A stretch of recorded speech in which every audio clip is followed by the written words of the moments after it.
प्रिय विद्यार्थी, हिंदी समाधान चैनल में आपका स्वागत है। मैं सुरेंद्र प्रसाद, शिक्षक नेहरू इंटरमीडिएट कॉलेज तरियां सूजान। आज मैं कक्षा 10 हिंदी काव्य खंड का दूसरा पाठ धनुष भंग, जिसके रचनाकार गोस्वामी तुलसीदास जी हैं, का चौथा पद का गायन एवं व्याख्या करूँगा। आप लोग बने रहेंगे। चलिए ज्ञान प्रारंभ कर रहे हैं। देखि देखि रघुवीर तन सूर मनाव धरि धीर, भरे बिलोचन प्रेम जल पुलकावली शरीर। नीके निरखि नयन भरि शोभा, पीतु पनु सुमिर बहुर मनु क्षोभा। अहा तात दारुनि हठ ठानी, समुझत नाही कछु लाभु न हानि। सचिव सभय सिख देई न कोई, बोध समाज बड़ अनुचित होई। कह धनु कुली सहु चाहि कठोरा, कह श्यामल मृदु गति किशोरा। विधि के ही भांति धरो उर धीरा, शिरीष सुमन कन बेधिय हीरा। सकल सभा के मति भय भोरी, अब मोहि शंभु चाप गति तोरी। निज जड़ता लोगन पर डारी, होहि हरहु रघुपति निहारी। अति परिताप सिय मन माही, लव निमेष जुग सह समझाही। आशा है आप भी ऐसे इसका गायन करेंगे। चलिए, संदर्भ पूर्वत रहेगा। अब हेडिंग देंगे प्रसंग।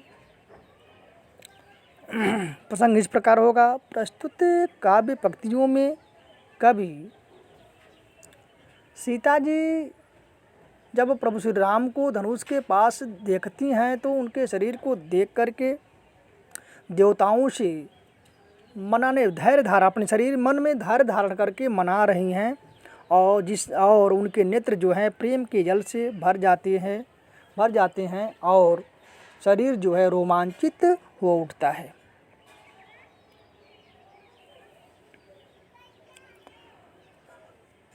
इसी का वर्णन गोस्वामी तुलसीदास ने किया है।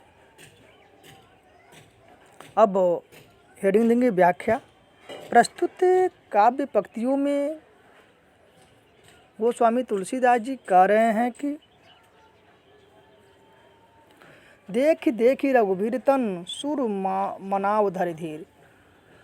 जब प्रभु श्री राम स्वयंवर में धनुष के पास जा रहे हैं तो उनके शरीर को देख करके सीता जी मन ही मन देवताओं को मना रही हैं, अपने मन में धैर्य धारण करके देवताओं को मना रही हैं, और उनके नेत्र जो हैं प्रेम के जल से, प्रेम के आंसू से भर जाते हैं, और शरीर जो है पुलकावली शरीर, और शरीर जो है रोमांचित हो उठती है। नीके निरख नयन भरी शोभा। प्रभु श्री राम के सुंदर शरीर को देख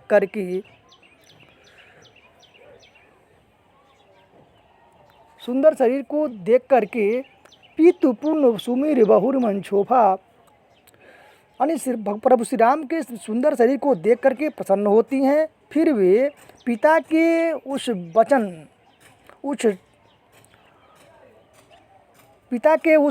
वचन को याद करके, जो उन्होंने स्वयंवर में शर्त रखी है, उसे याद करके फिर उनका मन जो है दुख से भर जाता है।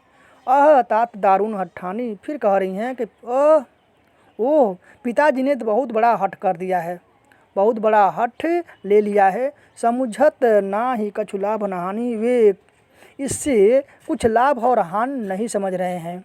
सचिव सभय सीख न देई। सचिव लोग, मंत्री लोग जो है डर के कारण कोई उन्हें कुछ बता नहीं रहा, कुछ कह नहीं रहा है। बुद्ध समाज बड़ अंचित हुई। ये बुद्धिमानों के समाज में आज बहुत बड़ा अंचित होने जा रहा है। कह धनु कलुष चाहि कठोरा। कहाँ ये कठोर वज्र के समान कठोर धनुष और कहाँ श्यामल मृदुगाल शरीर और कहाँ सांवले श्याम सुंदर कोमल शरीर वाले। विधि के ही भांति धरो ऊर्ध्विरा, हे विधाता हे ब्रह्मा जी, मैं किस प्रकार से अपने हृदय में धैर्य धारण करूं। शीरीष सुमन कण बेधी हीरा, शीरीष के पुष्प के कण से कहीं हीरा बेधा जा सकता है, अर्थात नहीं बेधा जा सकता है। वैसे ही प्रभु श्री राम कोमल शरीर वाले हैं और कहाँ ये वज्र के समान कठोर ध्वनि है, कठोर धनुष है।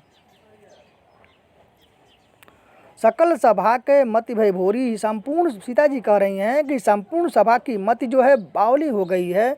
अब मोहि शंभु चाप दोरी, कह रही हैं कि हे शिव धनुष, अब तो तुम्हारा ही आसरा है, आपका ही आसरा है मुझे। निज जड़ता लोगन पर डाली, हे धनुष, हे शिव की धनुष, आप अपनी जड़ता को लोगों पर डाल दीजिए।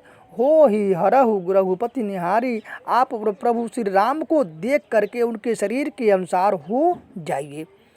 अति परिताप सिय मन माही, इस प्रकार यह सब सोच करके अपने मन में बहुत अधिक दुख व्यक्त कर रही हैं। लव निमेष युग सय सम जाही, उनका एक एक क्षण जो है युगों के समान व्यतीत हो रहा है। इस प्रकार यह इसकी व्याख्या रही। अब हेडिंग देंगे काव्य सौंदर्य। काव्य सौंदर्य में भाषा जो है अवधि है, शैली प्रबंध शैली है।